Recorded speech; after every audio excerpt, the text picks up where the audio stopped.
This episode of Main Street Moxie is proudly sponsored by Meadowscapes, a division of Matt's Landscaping, and Elise Harney Real Estate.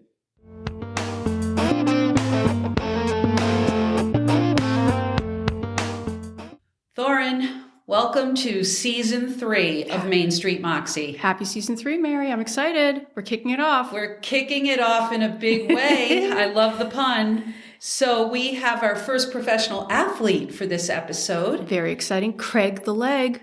Craig Peterson. Yes, Craig the Leg.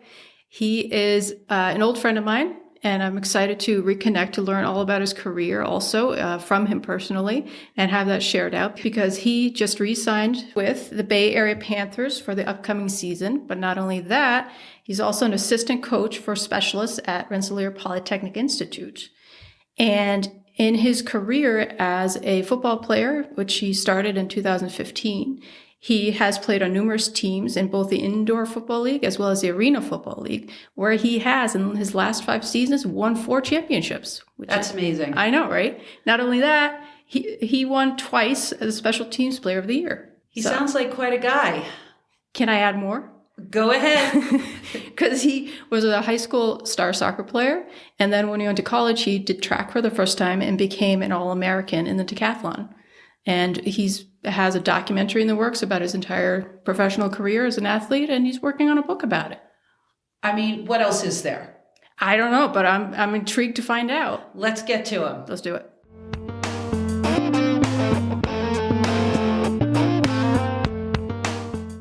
Meadowscapes highlights the natural beauty of your property and reintroduces native biodiversity.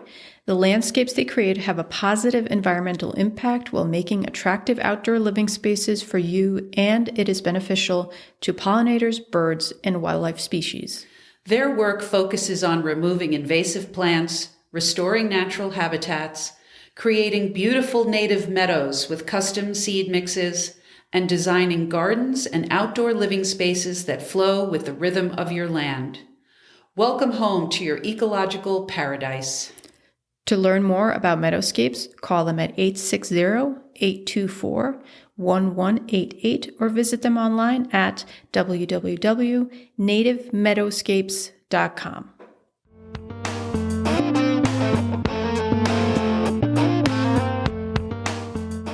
Craig, thanks so much for joining us today. It's great to see you after all these years, too. It is. It's great to see you. I just want to first off say thank you so much for having me on. I really appreciate it. And, coming out to allow me to tell my story. So it's really nice. We're glad to have you. So let's jump right in. How would you define Moxie? So Moxie is really a brand, right? And it's, for me, especially, with what you guys have built, over the last few years, with Moxie is really about telling your story, right? Mm-hmm. And for me, my story is more or less inspiring, people to follow their dreams, right? People that, were told that they can't do something. Mm-hmm. That's why I always actually wear this bracelets, the Believe bracelets, something that started all when I first started playing professional football. And in fact, it even started a little bit before that. When I started my journey and trying to become a professional athlete. So, Moxie really is a whole bunch of things put into one brand, like I said. And, it's accumulating all these things, it's the dream big and, never giving up and believing in yourself and, put that together. And that for me is Moxie. I just want to be clear that it's our brand. You got it. And I love that. Copyright pending. Yeah, exactly. So tell us then about your beginning story, because you were a soccer player in high scholl. You were a All-American decathlon. Yeah, decathlete. Decathlon, there you go. Why football then? Just to touch on a little of that. It was something that, bothered me for about the first year going to college is I actually stopped playing soccer. Okay. I just kind of hung out with friends. You finally get away from home, you go to college. Right. And, I kind of lost my love for the sport of soccer. Okay. Just my whole upbringing, I played on, 3 different teams. I was on the ODP team, which is the Olympic Development Program. I was on Blackwatch, which was a travel team. And then, of course, high school soccer. So just soccer was like in my blood. It was every day. It was every weekend. And, you go to college and you have all this freedom now. So I kind of I got away from sports for a little bit. And then the year after that, I felt like I needed to get back into shape. So, being an athlete my whole life, I figured I wanted to do something to do that. And track was it. I had a few friends that I had made my first year that did track, and they kind of convinced me to do it. And then, just short story with the track situation is I was a jumper. Okay. So I like dunking, playing basketball with friends, mostly rec stuff. So I just wanted to jump, triple jump, long jump, high jump. So this one meet, my coach asked me, Coach Sharon Howell, by the way, who's I think retired now from Herkimer, wonderful coach, taught me a lot from the 2 years that I was there, and wanted me to enter the 4x1 because we needed another person. I was like, I don't run like that. And she's like, no, you will do now. you will do the 4x1. And I ended up running like an 11.5, which I guess is pretty good for her standards. And then there was another meet. So then I ended up doing the 4x1 or the 4x1 in meets and the 100 meter. And then I ended up doing a 4x4 that she needed me for. And I did like a 53 or something like that. And lo and behold, she's like, okay, we're just going to have you do everything now. We're going to have you throw. We're going to have you jump. We're going to have you run. And it turned out to be a lot of fun, actually. And I didn't really expect that because it's like track meets. Right. I'm just trying to go jump, go to practice during the week to get back into shape. And it turned out being, just being a really exciting and fun time for me. And then lo and behold, I find myself qualifying for nationals in 6 different events. Wow. Which was pretty cool. That was a I'd really say. nice. Yeah, it was a really nice feeling. And, I ended up going to nationals in Erie, Buffalo, and I was in first place after the first day. And then the guy who ended up, winning, I got second place. I was second team All-American, was just shocked. Like that I would even, like he didn't know I never did track before. This kid's been doing it, his whole high school career. And he didn't win by much, but it was the throwing event with the shot put and then the pole vault that really kind of set him over the edge. But I had a lot of fun, and, being an All-American in something that I'd never done before was a blessing. So you're a bit of a natural athlete. Yeah, I guess. I Just a little. Yeah. But, I have fun with it. I think that's the biggest thing is that, growing up and, with having 3 older brothers my whole life and always being competitive and having that competitive edge and them kind of instilling that in me by always beating me growing up, so I always wanted to be better at everything. So no matter what we did as a family or whatever, I would always try and win. So. How are you at board games? Very competitive. Yeah, I honestly, I can't think of anything that I'm not competitive in. It could be a game of darts. It really doesn't matter. So I played against you in darts. I remember that. Competition and competitive spirit and fun sometimes don't go hand in hand. How do you keep it fun and still do really well? So with football, at least, it was developing a love and passion for the sport and what I did and my craft. So I'm also a perfectionist at heart. So I'm always trying to continue to get better at whatever it is, even if it is, like I said, like darts or pool. It's like, I'll practice it because I just want to be better. So, and I just carried that right into football with kicking. And, knowing that someone told me that I wasn't good enough to do that, like when I went to Cortland, that was really what, fueled my fire. That was because I knew I was good enough to do it, and they told me that I wasn't. So being as competitive as I am, I make it fun because it's something that I enjoy doing, but I also want to be the best at it. And I think just having the right mindset is, something where, so like someone would put pen to paper, it's having the right mindset, going out every single day and doing something and trying to be, the best at it. And, like I said, with my brothers and stuff and being so competitive, I brought that right into football. And, I was really able to, take big strides in, really perfecting my craft at being a kicker. And that's something that I love doing. And, I always say that, you have to fall in love with the process of being great. And that's exactly what I wanted to do with kicking.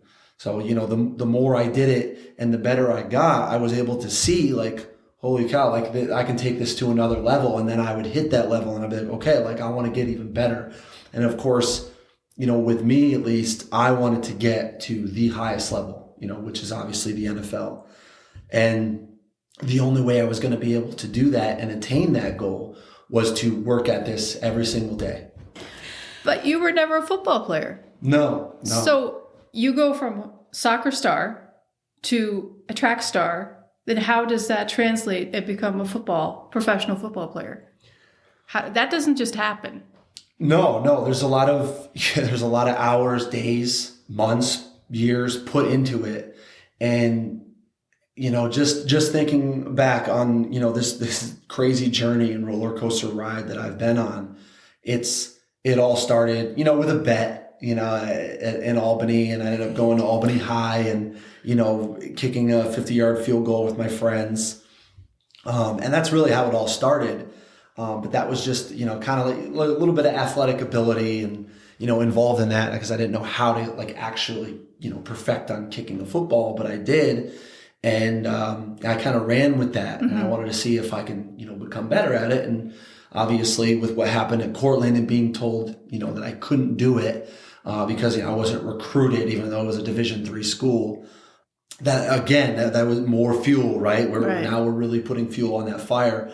And after that, my friends are like, maybe you should try and kick. And after being told I couldn't do it and I wasn't going to, make that team, even though I clearly had the ability to do it, and be on that team, I took it a step further. I got a kicking coach.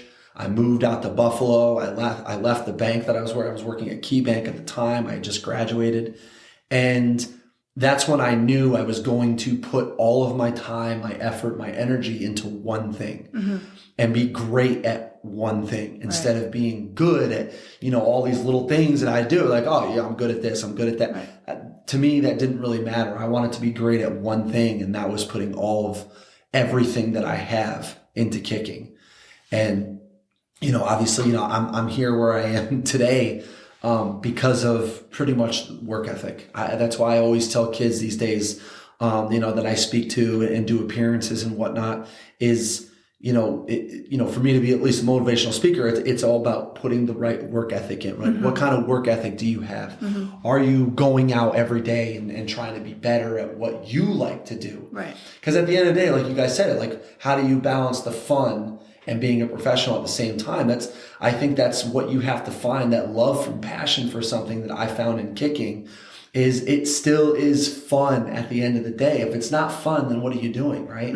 You're just kind of killing yourself trying to get good at something where you're not having any fun. That makes it stressful at that point. Yeah. So I try and, let everyone that I come into contact with and that I talk to, and like I said, I try to inspire these kids into, being not just better athletes, but individuals.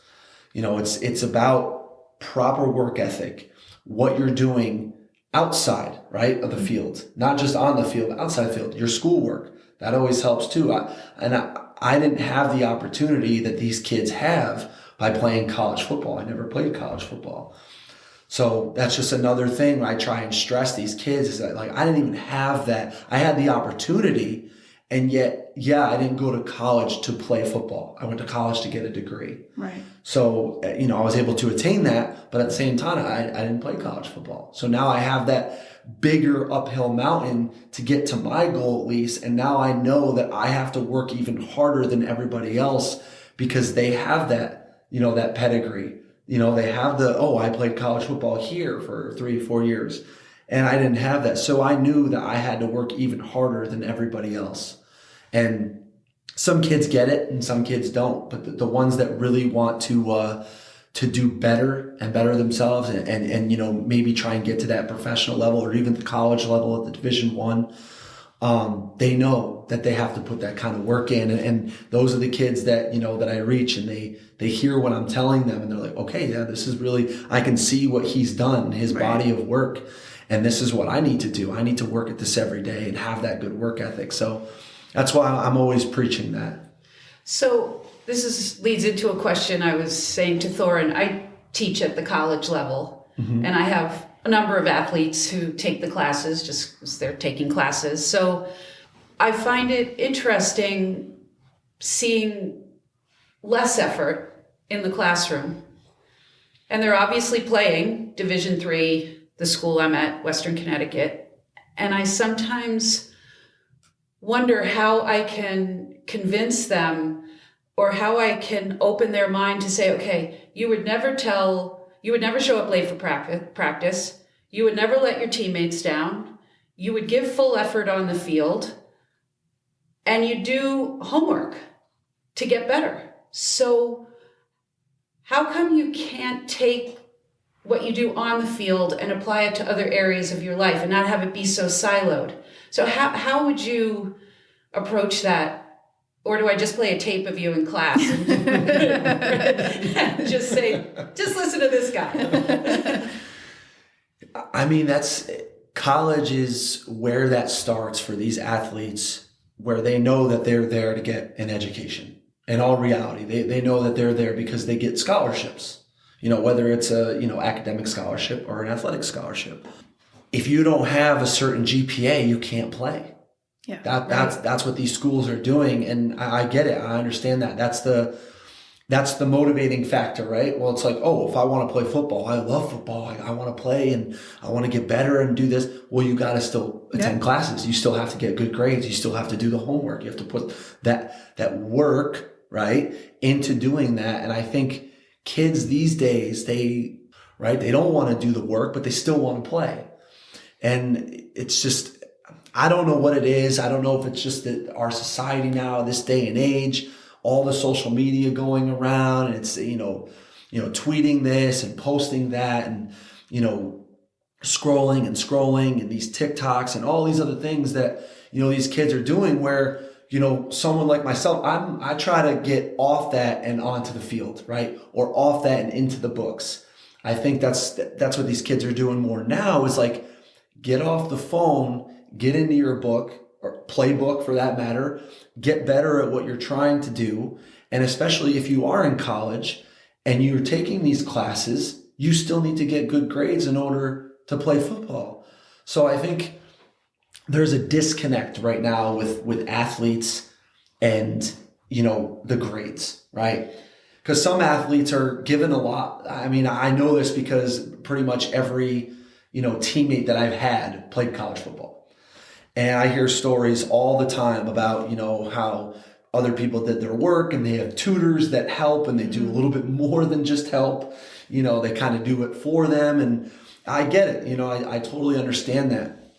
But I think we got to get back to, really educating, the student athletes nowadays. And especially, being at RPI my first year this year, it's a really smart school. Yeah. So you have to be smart to be there and attend there. And then we also obviously have, football players. Yeah. So it's, oh, well, how smart are they? Well, I will say this though, this year I did learn. So they are very, very smart, but they don't have the most common sense. I will say that. I will say that they're very book smart, but sometimes they lack a little bit of common sense, but they're great kids. And, they get their work done. They know what they need to do in order to play. And I think, obviously we're a Division III school, so, we're not D1 or D2. And, there's a lot more incentives at those higher level schools.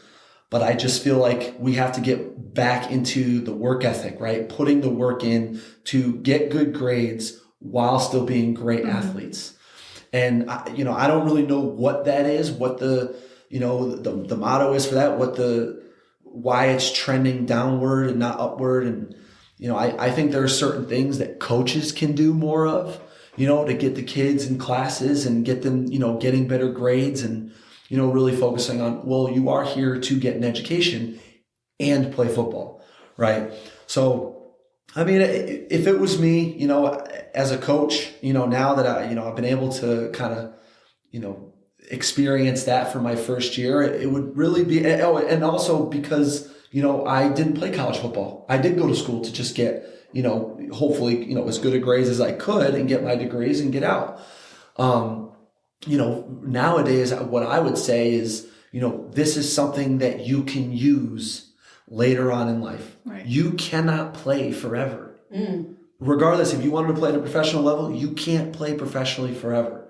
And I've always been told, oh, well, you have your degrees to go back on. I do. I have 3 degrees now that I can fall back on, later on in life when my football career is over. And even when I'm, now that I've started my coaching career, I still feel like I'm using those degrees to my advantage.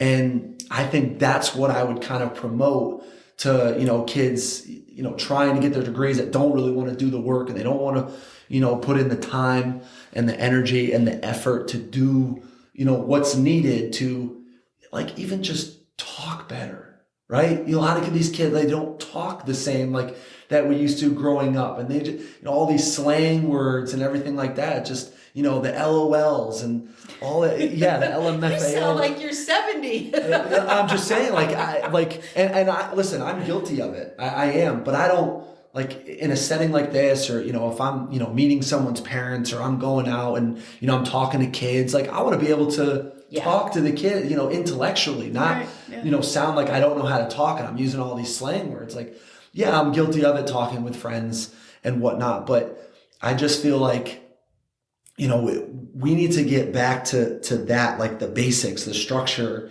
and move forward with that. And I feel like that's what I would do, is really, explain to these kids that, listen, you are able to use this for the rest of your life. Right. Now you are now educated, and you can, if you need to talk to a group of people, you're able to talk, right? It's a lot different when, you sound more educated as a person, right?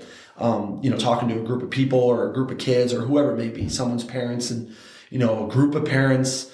And, I think that there's more value in that growing up, and to be able to tell kids that and be like, listen, you don't want to sound, I'm not going to, what word I can use these days, I don't know, but you don't want to sound uneducated. You want to sound like, gravitas. Yes. And it's something that we got to get back to. And these kids talking like this nowadays, it doesn't sound right. It really doesn't. And I think, being in the classroom, getting in the books, being able to play because you're getting good grades, and understanding I can use this later on in life when football is over, or whatever sport you're playing for that matter. It doesn't really matter. It could be any sport.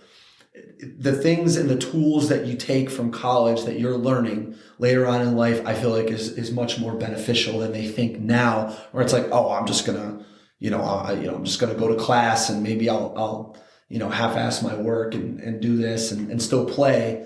But no, I think we really need to reach out and, show kids why it's more beneficial to have a great education and still be a good student athlete. Right. Okay. I think I'm just going to play the tape. There's more gravitas coming from you. Well, they're just doing a disservice to themselves, really, because by the sound of what you were saying, everything you learned, somehow you're also incorporating in different aspects of your life too. Now, being a coach and speaking to parents and whatnot, is it just a confidence also from that experience and learning these things that you have it in your back pocket? So it's like a little bit of Moxie going out to, or if, let's say some of these kids become professional athletes, they still have to talk to the press. They have to give interviews. To be able to have that is also important. You think that would resonate also, or? I do. And, you'll sometimes, it just reminded me, you'll sometimes see these athletes on TV, and when it doesn't sound right sometimes when they're speaking to the press, right. And they don't know what to say, and they're, losing track of their words, and they're not able to speak to, all the reporters and whatnot. So yeah, it does kind of resonate. I feel like it is very important, being able to, speak in front of groups of people is very important. So, it all goes back to the education factor and learning these things, and, like public speaking, being able to speak in front of people is very important, I think, especially at a professional level. Exactly. So then you became a professional IFL Indoor Football League player on March 23rd, 2015. You were signed to the Tampa Bay Storm. How did that feel? So it was the Arena Football League at the time. Okay. ESPN, we're played on multiple platforms, ESPN2, ESPN3, CBS Sports Network. And, that was a very surreal feeling. How old were you at that point? So I was 29. And is that a typical entry age? Not at all. These kids that, are playing now, they start off at, 22, 23. Yeah. And it's, right after college, they enter the draft. And, if they don't get drafted or whatever, they might try and go to the CFL. If that doesn't work out, they might try to go to Arena League, which is where I had to start. Because remember, all these kids, they played college football and I didn't. So that's that uphill battle that I was telling you guys about, where it's just like I have to do more to try and get there and be seen than these guys that, they play on every Saturday on, college football and on TV. So, very surreal feeling. Just out of body experience. It's just something that you put all this work and, like the body of work that I have, and you put all this work together to get to that. And even the year before, so 2014, I had my first football, stint, quote unquote, with the Ottawa Red Blacks in the CFL. I was able to get a call, and Jeremy Snyder, I'll never forget it. He gave me a call, and he's like, "Do you have your passport?" I said, "Yes." And he's like, "We had a couple guys go down in camp. We want to bring you in a training camp because we like what we saw from you at an open tryout."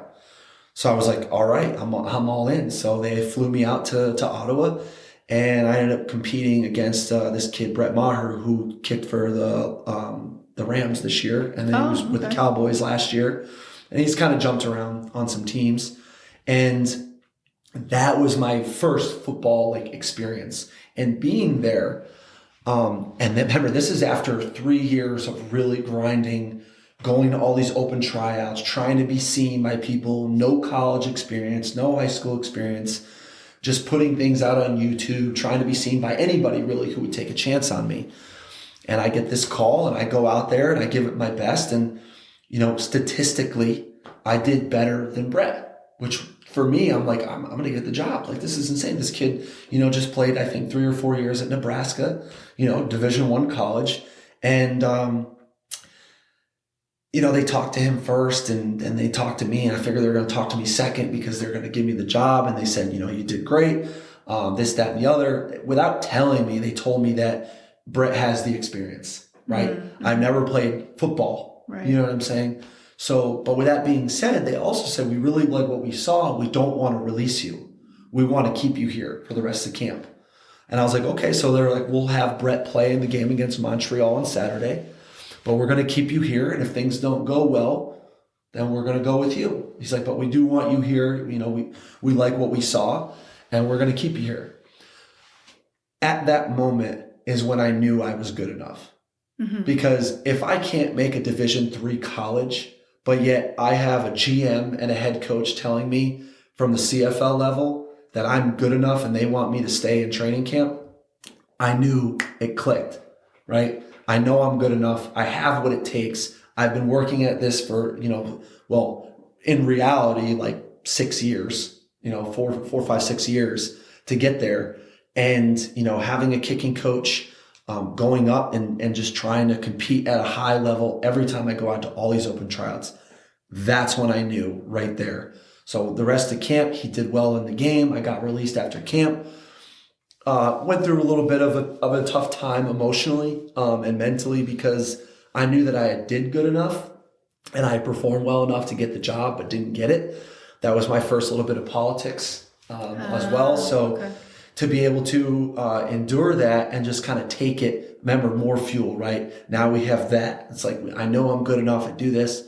And I was on a 3-year plan at that point, and that was my 3rd year. So I really would have been done after that if I didn't really have that experience. So was the 3-year plan your own mental construct for how long you were going to give this? Yes, it was a 3-year plan that my kicking coach and I came up with. When I moved out to Buffalo, we had a 3-year plan. I was in Buffalo for 2 years, and we figured, you know what? Why the heck not? I'm going to move to Florida, and I'm going to just touch every bit of Florida, meaning like I'm going to go to Jacksonville, the open tryouts there.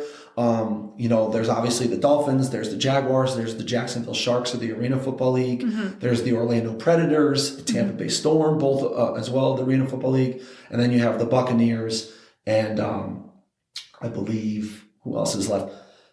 In Bradenton at IMG Academy, a lot of CFL teams hold their mini camps there. So I have all kinds of resources and teams that I can go try out for if they have open tryouts for a year. So I ended up doing that, and I did all these things that I needed to do, and I made sure that I had every box checked pretty much. So I knew that if it didn't happen, I was content with moving on from trying to become a professional athlete. Right, because you gave it your all. I gave it my all.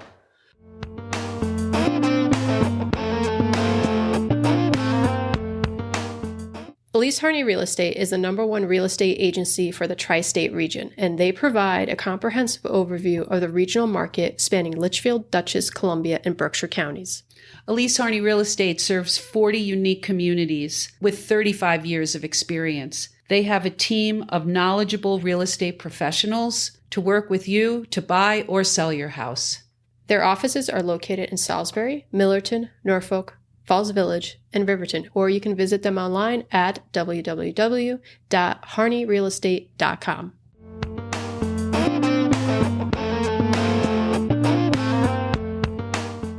I want to tell you about an observation I have. I watched some of your clips. I don't think you understand how to modulate. It seems like you kick really hard for every single one. And like the ball is going, if it could, out of the stadium. So how do you prepare? Like, how do you know how hard to kick? Because some kicks, I didn't quite understand this. You're at the opposing goal line, kicking all the way downfield. I don't even know why that occurs. But like, how do you know how to Gauge the distance? Gauge the distance to get yourself ready to, I don't know. Can you take us through like the prep? Yeah, there's kickoffs, obviously. And in the Arena League, though, there's what we call a deuce, where you get 2 points if you hit it through the uprights on a kickoff. Oh, okay.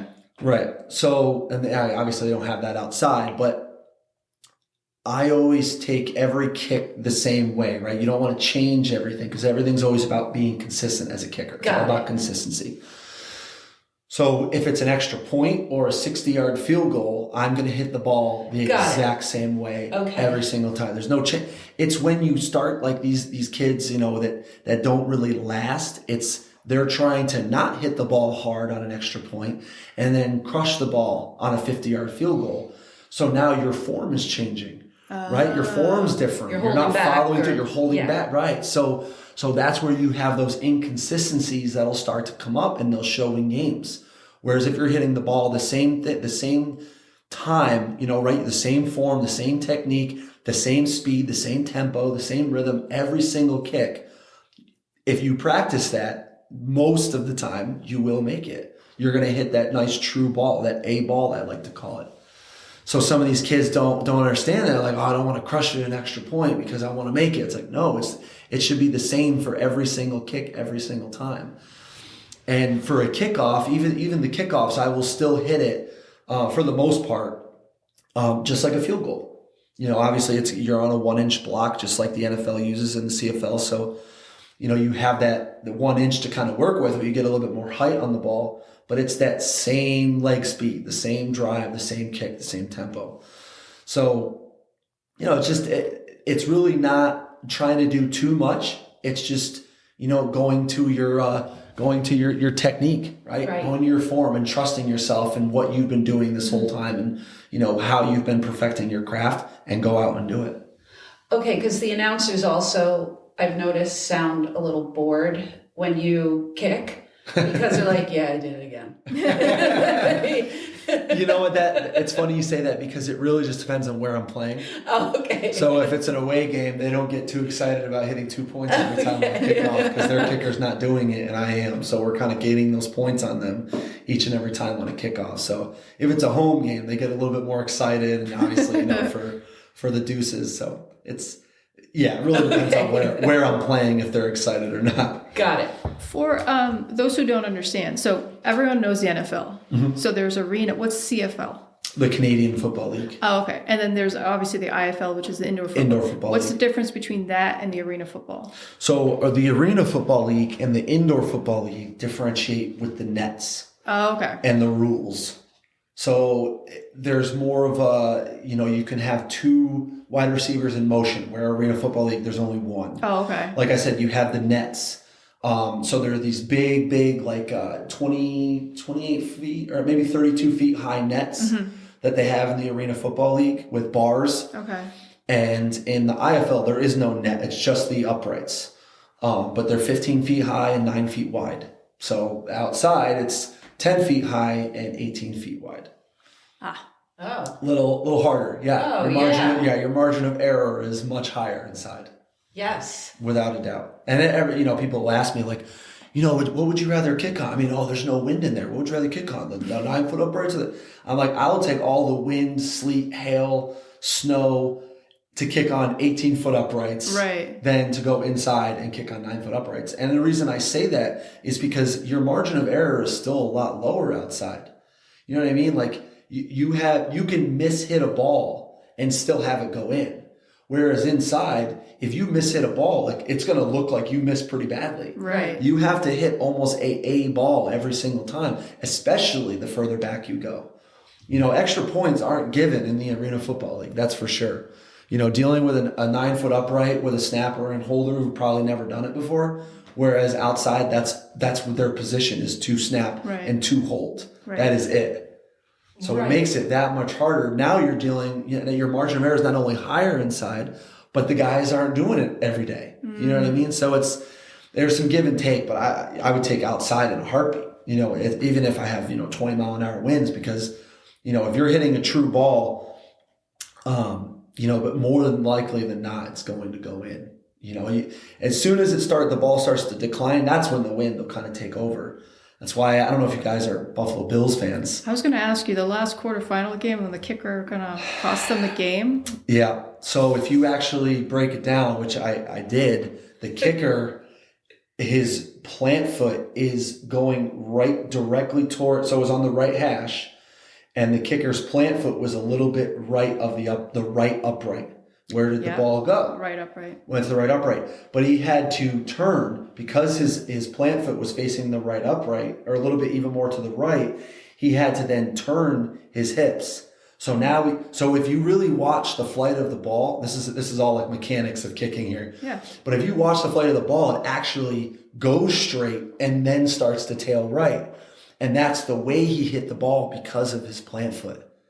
Right? So he's here, but now he's trying to kick that way. Right. Whereas if his plant foot is facing that way, he's going to have better proper form and technique. He's not going to have to turn his hips into it. So as soon as he turns, he's going to, like a golf swing, right? He sliced it. Ball goes where your hips go. Exactly. So he sliced that ball, and it all started with his plant foot. So it's very interesting, but it's a game of inches. I said that to my family. It's just a problem with his plant foot. I'm kidding. No, you're not lying. You had one injury that we could detect, a groin injury. Mm-hmm. Otherwise, you seem pretty healthy. Yeah. And we were wondering, so in this day and age, there's a lot of emphasis, that the pressure on sports goes lower and lower. And the drive to excel in a single sport, instead of being a multi-sport athlete, which you have been by default. You've just kind of become that, from soccer to track to football. Do you think there's anything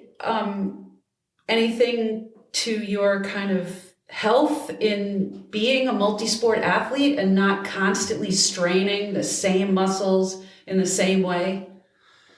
That's a great question, but it really goes back to your work ethic, right? And one thing I really stress as well is you're maintaining your body, right? What are you doing in the off season to get better, not just physically, right? But, mentally too, with the mind, especially with kicking. But when it comes to health, I did have a groin injury, and I ended up actually coming back really well from that because, right, work ethic, right? What am I doing now that I've had that surgery to get back to where I was, if not even better than before? And that's always been the mindset that I've had. If you have that proper mindset, being like, you know what, this happened, it does happen, right? We play football. Yep. There's going to be injuries, and people come back from them. And it depends how hard you work and what you're doing in order to get back to where you were.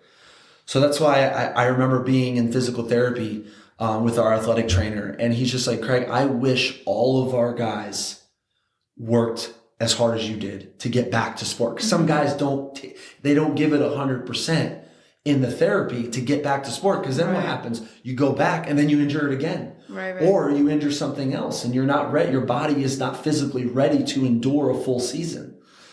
And I think I take a lot of pride in that, actually, keeping my body well maintained. I have a proper diet. I have a nutritionist. I also have a strength coach. My buddy, Jay Banyez out in Ohio, that I had met when I played for the Columbus Destroyers back in 2019. Great dude, knows his stuff. He really does a great job with, making sure that I'm ready for my off-season workouts, and then and obviously get done with all that, and I'm ready for my in-season workouts, because some teams will have specific workouts, but all I do is, my body of work speaks for itself. So I tell the strength coach, I'm like, hey, listen, I have a guy who, writes my workouts, and this is what it is what it consists of. And they're usually like, hey, you're the kicker. Like, go ahead, like, do your thing. Like, you obviously know what you're doing. So I go ahead and I do my own thing, and I do what's necessary to keep my body, ready for an entire season, and then really striving when we go into the playoffs. I think that's the biggest thing that Jay really sets out for me, is making sure that we have a plan through during the season, because it really is just about maintaining body strength, right? During the season. It's not about overdoing anything. That's what the off season's for. Taking care of your body, rolling out, stretching, having, good mobility, being agile, stuff like that. And, the plyometrics, everything that, is that we do during the off season is to set us up for success for a good season. And like I said, Jay does a great job at doing that, especially with, hip mobility, keeping the knees strong, he does, we do a lot of posterior chain stuff. And it's really just about, maintaining. That's why I bring up LeBron James, at the level he plays at, and being, at his age, guys are like, oh my God, how's he doing this? He takes care of his body. He puts a lot of time and money into his body. Mm-hmm. And I do the same thing, and that's why, guys ask me like, how are you still doing this at a high level? It's like, there's a lot more work that goes into this. And I don't post everything, on social media. I'm not, I'm rolling out, stretching, and doing all my off-season workouts. And I just, I stick to the script. I listen to what Jay tells me. I listen to what my body tells me. I have a plan, and I go through with that plan, and I make sure that I'm ready for every season. And that's led you to some championships. Yes. For a couple of the teams you've been on. That's correct.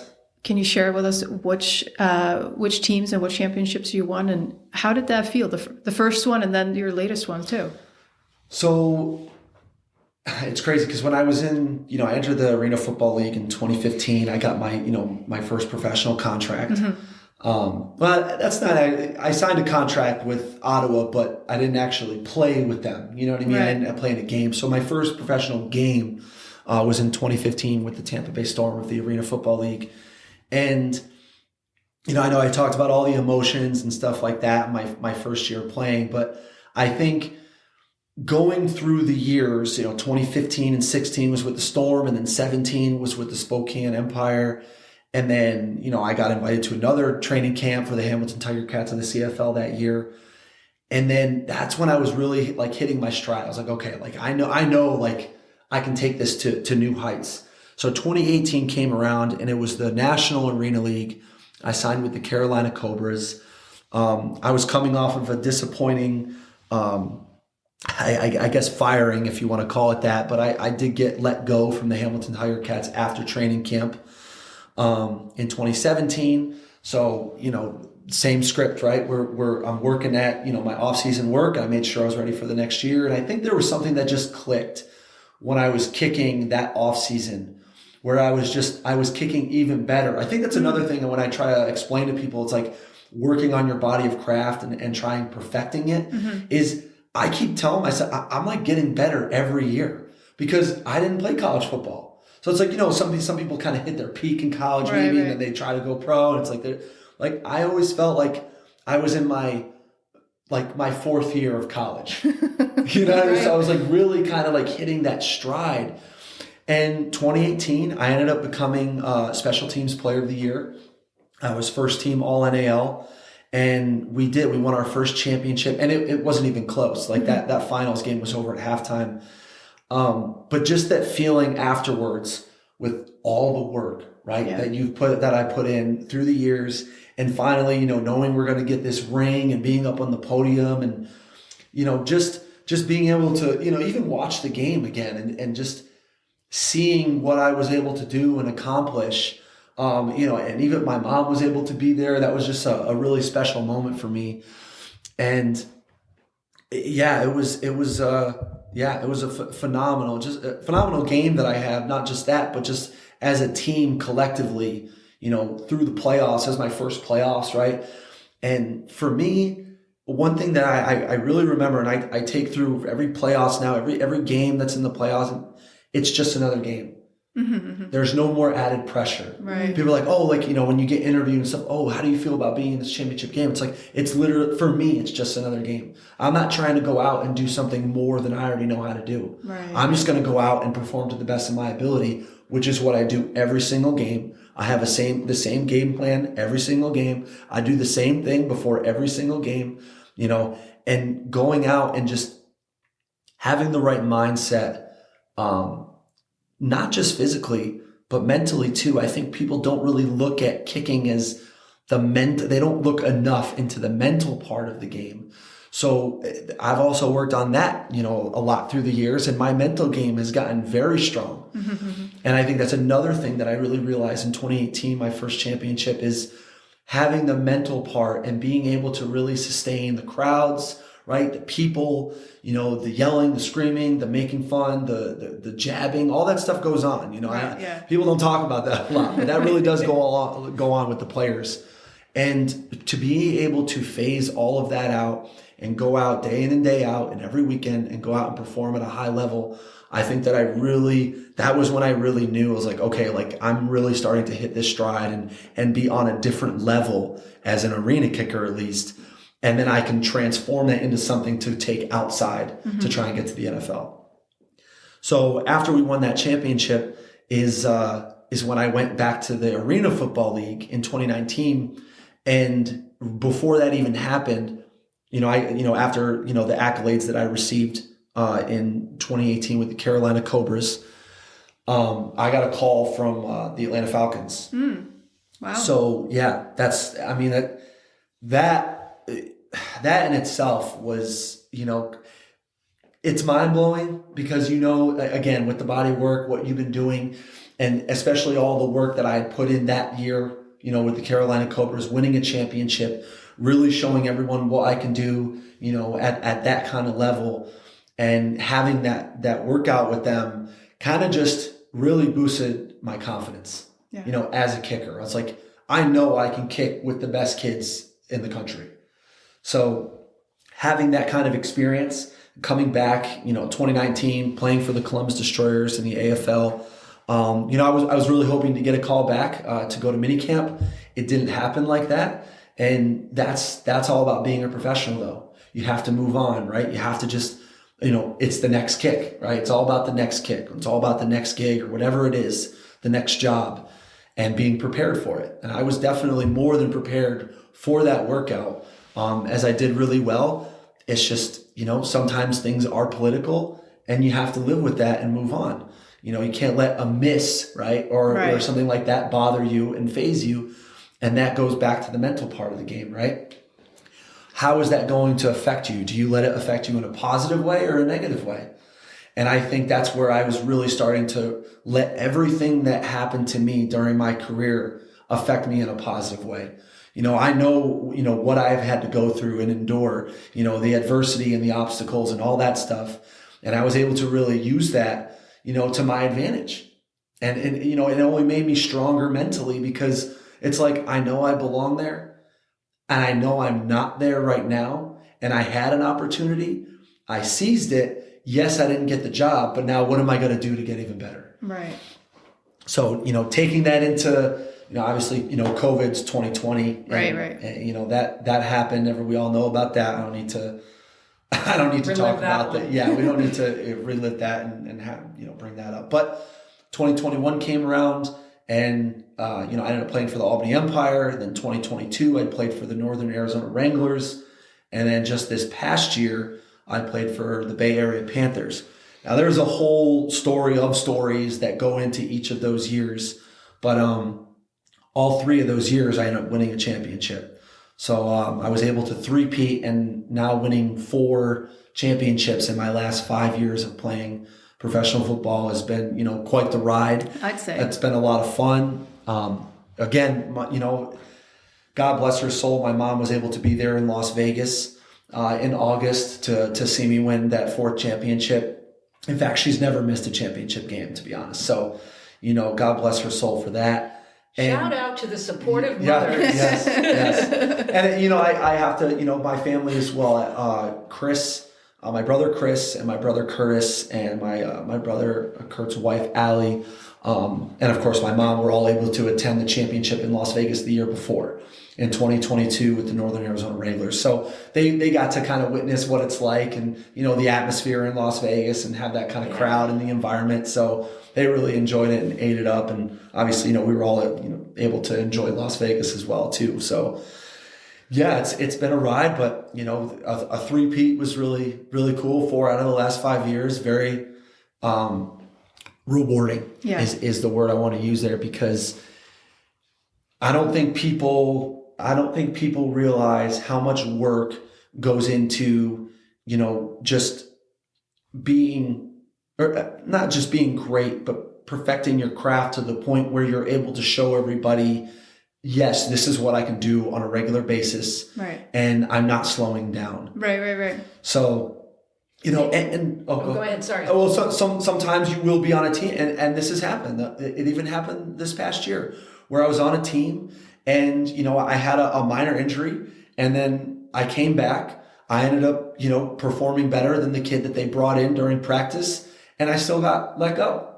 Mm-hmm. Those things happen. What do you do when something like that happens? Yeah. And how are you able to use that to your advantage? Right. And get better, right? Not just physically, but mentally. So what did I do? I wanted to make sure that I played for somebody, right? Because I knew I was good. I was good to go. I was healthy. And, God took care of the rest. I was able to get that opportunity with Bay Area, and I seized the moment that I had and that opportunity, and won another championship. And the team that I was on, who I had actually knocked out in the playoffs with a game-winning field goal, signed me, let me go, and then I won another championship. So it's just crazy how things... Divine retribution. Yes. It's crazy how things work out and the way they do. And, it really was... it was so motivating for me when they released me, because this is a team that I thought I was going to win a championship with, right? The reason I signed with them is because they wanted me. They wanted me to help them win a championship. And for them letting me go, excuse me, that was their loss. Right. It seems like that's very motivating for you when someone does that, not making the team in Cortland. Like when someone tells you no, it's like the switch is flipped. Yes. And you are on a mission. 100%. Whereas for some people, that's your Moxie. Some people, they hear the no and they walk away and leave their dream on the field. Yeah. The way you put it that way, that is the epitome of why I never give up. Yeah. That is the leading motivational factors when someone tells me that I can't do something. And that's a reason that, I live to inspire, other kids out there. It's like some people are going to tell you through your life that you can't do something. And I hate when people tell me that because I love proving people wrong. So I bet you can't get us tickets and airfare to a Bay Area game. Oh, yeah, I can make that happen. Before we end up with the last question, because this has gone very quickly, you're kind of in process with writing a book, and you're also a subject of a documentary. You want to just talk about that a little bit before we wrap up? Yeah. The book is something that I had in mind when I first started the, quote unquote journey of, becoming a professional athlete. And I actually started writing before I got the job with the Tampa Bay Storm. I just wanted to put my thoughts on paper. Mm-hmm. And, there would be times where, I wasn't having a good day, or I didn't have a good kicking day, or, I wasn't feeling well. I was kind of down, not depressed really, but just down on myself, because it's like, the 2 years go by, you're putting so much work into something and, nothing's happening. And, I wanted to just put those thoughts and those emotions on paper, and it ended up turning out to be, like the year all on paper that I had. Mm. So it's just one of those things where, for me, I'm thinking, okay, like these are my emotions. This is what I'm writing about. And I would even write about stuff, with, my parents and my dad, and, how, we don't really get along. I mean, things have changed since then, obviously, but, writing these things down really helped me with my emotions and keep them in check in a sense. And I'm able to read it, I'm able to write and then read and then evaluate and be like, wow, these things are actually going on. Like, what can I do to better myself? And, what can I use for even more motivation to keep me plugging and to keep me going? And, writing about it really helps because, I'm able to, self-evaluate really, this is what I'm going through. And those were really difficult years before I became a, professional athlete, because you're putting so much work into something and nothing's happening, right? Right. Yeah, you have a part-time job to make ends meet, and then your full-time job is, kicking, training, all that stuff that goes into it, watching the film, breaking your film down, learning proper form, learning proper technique, going through the ins and outs of what it takes to be a professional. And that's the adversity that you have to fight through, right? Some guys just quit, they give up. And for me, that was Moxie, right? Because I'm not going to quit. I'm going to make sure that I get to the top, or, whatever that goal is that I'm aspiring to be, which is a professional athlete, I'm going to get there. And writing all of that down became writing whatever happened through that whole year. So 2014 was actually a really tough year, because that was the year that I went to training camp with Ottawa and got released. Them telling me that I was good enough to stay, but then obviously didn't ultimately get the job in the long run. I wrote about all that. I wrote about, just going out every day, not kicking every single day. That's just not healthy.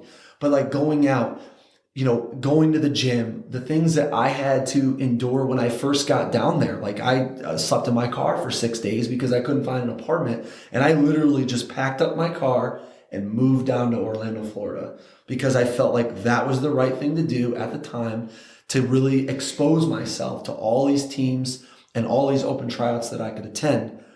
And I just write about all those things, and the kids that, I met, that would, go ball chase for me, or, I'd help them.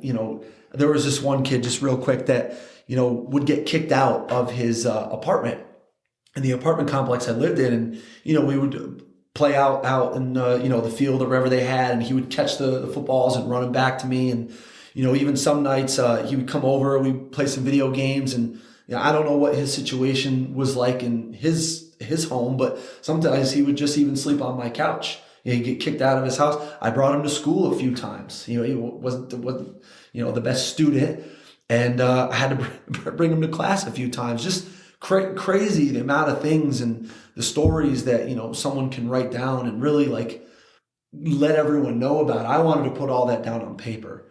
So, I have ideas written down as the years go by because I'm so busy, but, there's just so much to talk about, through the years that I can't wait to at least really sit down and put it all together, pen to paper and just, get a book.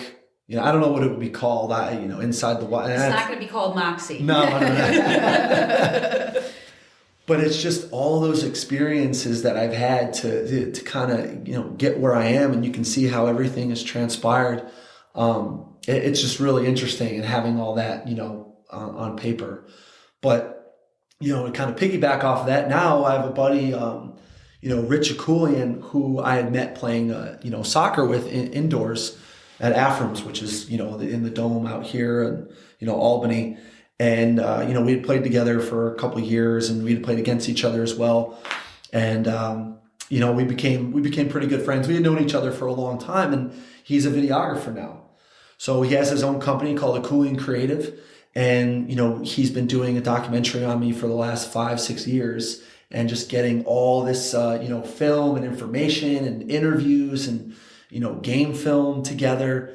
And it's really neat. And, we're going to enter it in a short film festival. That's some year. I mean, we keep going. So, he even came out, I gave a speech to all the kids at RPI, this past season. And, he was able to get all of it on film, and I was able to really kind of inspire those kids, into how I got there, just by, jumping the fence at RPI and kicking. And the head coach of the RPI football team came up to me and asked me if I had any years of eligibility left. So, and then all of a sudden, a year later, I'm coaching there. So again, another story within the story, right? And it's just crazy how when you put all of it together, that's the insane thing. That's the adventure. And I think that's what's so unique about my story is, all the things that I've had to endure, and, the obstacles, like I said, and, everyone goes through adversity, and it's just, what you're doing to get through that to better yourself. And, now that, I'm starting my, coaching career, we're able to get that on film as well, and, kind of see where to go after this year, and hopefully, get the documentary out to people and share my life with everyone. Great. Well, this is a small step in that direction. Yes, of course. So, Thorin, you want to hit him with the last question? Well, I think there are 2 last questions. Oh, yes. But he kind of answered part of it. The last question we'll always ask is if you were to give anyone some advice. It could be small, Mary likes to say little steps, Moxie steps, to achieve your goal, no matter what it is. But you already kind of touched on that. But specifically, what would you tell someone who's looking to, just move their Moxie needle a little bit or a lot?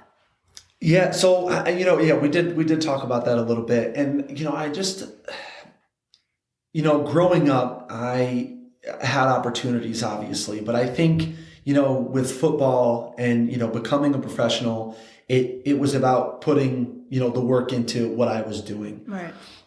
So for all the kids out there, this is like, I talk about work ethic, talk about, being polite, good behavior, being able to, speak in front of, classmates and teachers and all that stuff.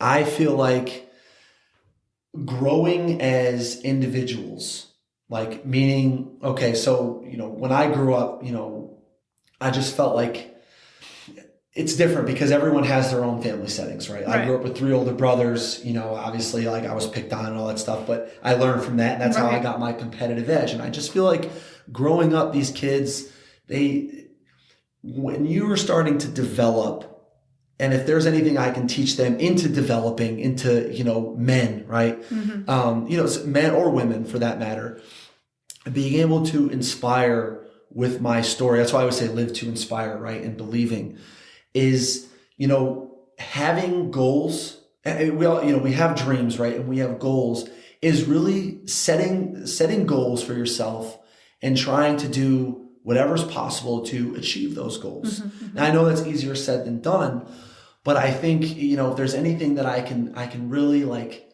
reach out, and even if it's, one kid or 2 or 3 or a whole group, it's like, I just want them to understand that you're only going to get out of something is what you put into it. Right.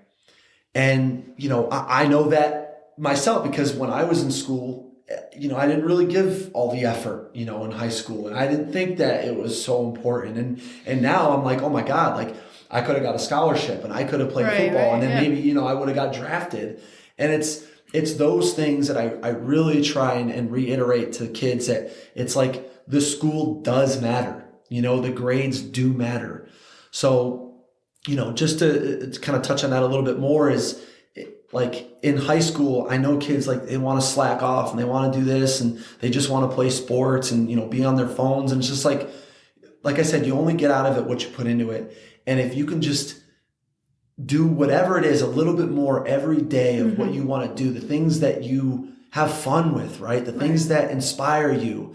And even if I can be that little bit of inspiration that gives you, that motivation to want to get better at that something. I don't even care if it's playing the guitar, right? But just that little bit of something to give you where it's like, I can do this. And, being one, I grew up, I have ADHD. I was diagnosed at a young age and, that's something that I kind of struggle with. And I know there's other kids out there that struggle with it as well. And there's a lot of other things that kids, they have to deal with on a daily basis. And it's about using that to your advantage. Whatever it is that you may think that is going on in your life that's negative, you have to try and look at the positives to succeed, right? We all want to succeed and we all want, the people that have kids, they want their kids to succeed. Well, even having athletes, I want all my athletes to succeed. Right. So what am I doing to teach them or, have them learn from my, tutelage to get them better, to succeed, not just as athletes, but as students. So for any bit of advice, for all the kids out there and anybody for that matter is, it's all about, it is about putting the work in, but it's also about wanting to grow and better yourself. And whether that's having these goals and aspirations, great. What are you doing better every single day to do that? Even if it's something minor, it's all about, putting in the work and you're going to get out of it what you put into it. Exactly. Well, the last question, Mary, and this is going to be a new one for us. Who do you think is going to win the Super Bowl? Oh, man. Or is that a complicated no, answer? Conspiracy theories here. It's not complicated. I actually got the script yesterday. So, but no, seriously, I think, and I'd like to see the 49ers win. Okay. We can remain friends. I think it's going to be the Chiefs 31-21. That's precise. That's a margin. 31-21 Chiefs. That's going to hurt me. Yep. I think they'll be up by 7. I'm agnostic in this. I'm just a Taylor Swift fan. Yeah, and then go up 10 and yeah. We'll see. The Chiefs have a really good defense. I think people underestimate their defense and they just won 2 road games. Yeah, that's tough to do. I think from what I remember, the last team to do that was the Giants. I think they won at the Packers, and I think they won at the Cowboys. I can't remember actually. No, the Cowboys. No, wasn't the Cowboys. I don't know. I just feel like when you win 2 road games like that and make it to the Super Bowl, that's not easy to do. Yeah. So. Well, we'll see what happens. We will see. I'm rooting for the 49ers though. But my prediction is 31-21 Chiefs. I'll be texting you Sunday then. Yeah, it'll be interesting. Craig, this has been really fun. Thank you for your wisdom beyond your years. Thank you so much for having me on. I really do appreciate it. And, Moxie, in itself is a beautiful thing. And, I feel like, just being on here today, it's just, it's great trying to get the word out. And, like I said, living to inspire. And, if there's any way to reach out, my journey, at least to kids, to make them want to achieve their goals a little bit more than, I've done my due diligence. So I'm just going to continue to try and do that and keep going and, obviously play at a high level and coach to the best of my abilities. Well, we'll keep our eye out for you. I appreciate that. Thank you. Thank you so much.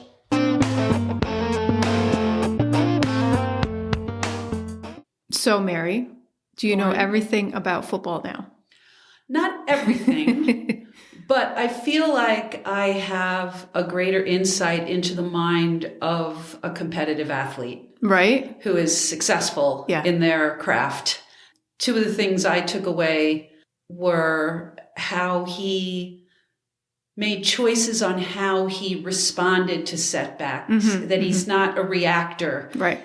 He internalizes it, reflects upon it, and creates another way to handle something. And then I was also really interested, just from a training perspective, how he was talking about in the preseason is when they're really doing the hard work and trying to expand capacity. And then during the season, it's just keeping the consistent performance and just maintaining. Yeah, that was I surprising. thought that was really interesting. Yeah, I was surprised by that. Yeah. But hey, you learn something new every day.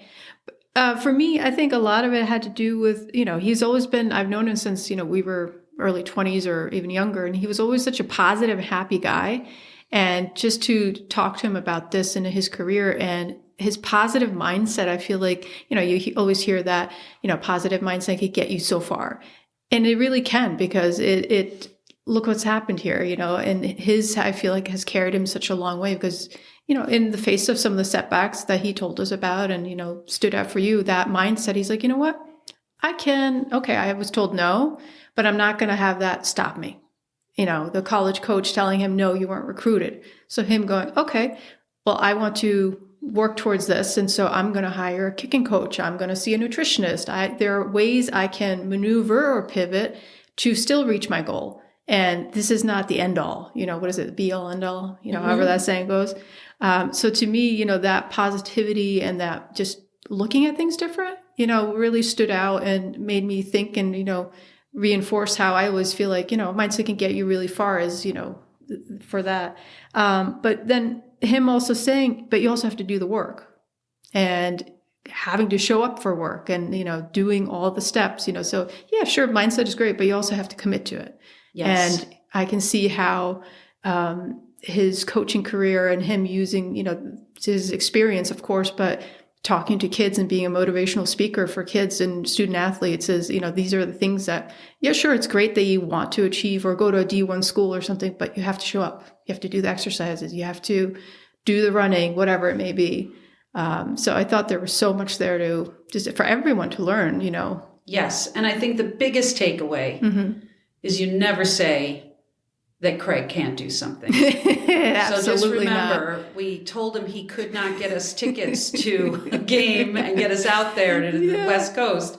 We'll see what happens. Listen, can we get on the 50-yard line? I don't know if Craig can do it. I don't think Craig can do that. All right. Well, it was a great first kickoff to 2024 and our third season, and onward we go. Here we go.